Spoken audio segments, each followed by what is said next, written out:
Salamo, Sonjatovo Armanjaka no anarako, doctorante en paléontologie amin'ny Université d'Antananarivo, mandala manokana momba ny vorona izay nenty eto Madagasikara mandritra ny Pléistocène sy ny Holocène. Ny application ampiarahako aminareo androany dia confrères izay hita amin'ny valan-javaboary sy manam-petsotsa any amin'ny faritra sy mandrefana Madagasikara izay misy fossile marobe toy ny vorona, ny voay, ny lémurien, hippopotame ary karazana mammifère maro samihafa. Mifanohitra mahazatra tokoa mantsy raha ity toerana ity satria raha ny fahita ny taolan'ireo biby taloha dia hita anaty tany.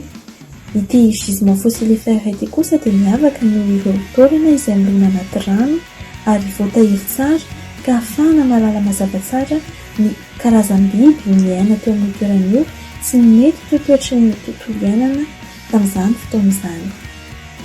Mankasitrako.